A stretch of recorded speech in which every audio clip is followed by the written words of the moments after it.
Share बाजार में इस वक्त रिजल्ट सीजन चल रहा है। कंपनियां अपने तिमाही नतीजे जारी कर रही है। दूसरी तिमाही यानी Q2 के नतीजों के बाद बड़े बड़े ब्रोकरेज हाउसेज ने कई दिग्गज कंपनियों पर अपनी राय बदल दी है।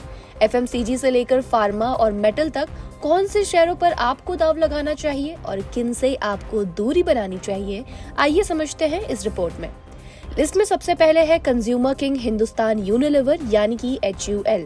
HUL पर ब्रोकरेज की राय बटी हुई दिखी है, लेकिन रिकवरी की उम्मीदें भी जिंदा है। मॉर्गन स्टैनली ने इक्वल वेट रेटिंग दी है और 2335 रुपए का टारगेट रखा है। मॉर्गन स्टैनली का कहना है कि इस साल का दूसरा हिस्सा यानी H2 FY26 पहले हिस्से से बेहतर होगा। GST ट्रांजिशन की वजह से Q2 में वॉल्यूम पर 2% असर पड़ा, लेकिन नवंबर तक ट्रेडिंग कंडीशन स्थिर होने की पूरी उम्मीद है। रूरल और अर्बन डिमांड स्टेबल है और अच्छी खबर यह है कि आइसक्रीम डीमर्जर से कंपनी का मार्जिन 50 to 60 बेसिस पॉइंट्स तक बढ़ सकता है।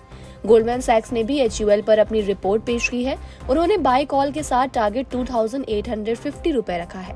ब्रोकरेज का मानना है कि नए CEO का फोकस वॉल्यूम ग्रोथ पर है, लेकिन CLSA ने HUL पर अंडर परफॉर्म रेटिंग के साथ 1966 रुपए का टारगेट दिया है।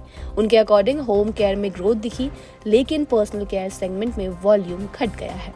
फार्मा सेक्टर से ब्रोकरेज ने लॉरस लैब्स को चुना है। कंपनी के Q2 के नतीजे उम्मीदों से कहीं ज्यादा मजबूत आए हैं, जिसके बाद अलग अलग ब्रोकरेज फर्म्स ने लॉरस लैब्स पर भी अपनी राय पेश की है। DAM कैपिटल सबसे ज्यादा बुलिश है। उन्होंने बाय रेटिंग के साथ 1083 रुपए का टारगेट दिया है।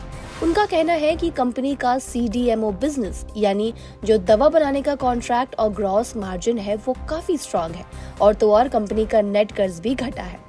गोल्डमैन सैक्स ने कंपनी पर सेल कॉल रखी है, हालांकि उन्होंने भी कंपनी की मजबूत सेल्स और एबिटा ग्रोथ को हाईलाइट किया। इन दोनों के अलावा जेफरीज ने अंडर परफॉर्म रेटिंग रखते हुए टारगेट 700 रुपए का रखा है, लेकिन ये भी माना है कि Q2 नतीजे उम्मीद से बेहतर रहे। बढ़ते हैं तीसरे सेक्टर की तरफ, जो है ऑटो और एनर्जी, जिससे ब्रोकरेज ने रिलायंस और भारत फोर्ज को चुना है। बात करें डिफेंस की, तो इस सेक्टर से मॉर्गन स्टैनली ने भारत फोर्ज को चुना है। उनके अकॉर्डिंग भारत फोर्ज को आर्मी से 2770 करोड़ का बड़ा कार्बाइन ऑर्डर मिला है, जिसमें भारत फोर्ज की हिस्सेदारी 60% होगी। इससे FY27 तक कंपनी की इनकम में डिफेंस का हिस्सा 18% तक पहुंच सकता है। हालांकि US ट्रक डिमांड कमजोर रहना एक चुनौती बनी रहेगी। मॉर्गन स्टैनली के अकॉर्डिंग रूस से कम सप्लाई के बावजूद इंडियन रिफाइनर प्रभावित नहीं हुए हैं। मॉर्गन स्टैनली ने HPCL और रिलायंस इंडस्ट्रीज को इस सेक्टर से चुना है। लिस्ट में सबसे आखिरी कंपनी है कोलगेट, जिस पर ब्रोकरेज ने मिली जुली राय दी है। सिटी और नोमुरा ने सेल कॉल दी है, जबकि जेफरीज और नुवामा को उम्मीद है कि प्रीमियम सेगमेंट में ग्रोथ रिवाइवल संभव है। सिटी के अकॉर्डिंग कंपनी का Q2 में रेवेन्यू और एबिटा 6% कम हुआ, जिससे GST डिस्कॉस्टिंग और हाई बेस में काफी असर पड़ा। नोमुरा ने वॉल्यूम में 8.5% की गिरावट बताई, लेकिन FY26 में मामूली रिकवरी की उम्मीदें भी जताई। कोलगेट पर नुवामा ने 2870 रुपए का टारगेट तय किया है और बताया है कि GPM 91 BPS बढ़ा है, जबकि HUL ओरल केयर थोड़ा कमजोर रहा।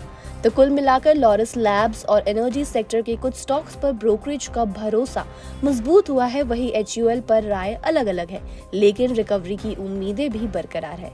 तो इनमें से आप किस स्टॉक पर दाव लगाने की सोच रहे हैं, हमें कमेंट बॉक्स में लिखकर जरूर बताएं। और बिजनेस फाइनेंस से हर छोटी बड़ी खबरों से अपडेटेड रहने के लिए बने रहिए जागरण बिजनेस के साथ।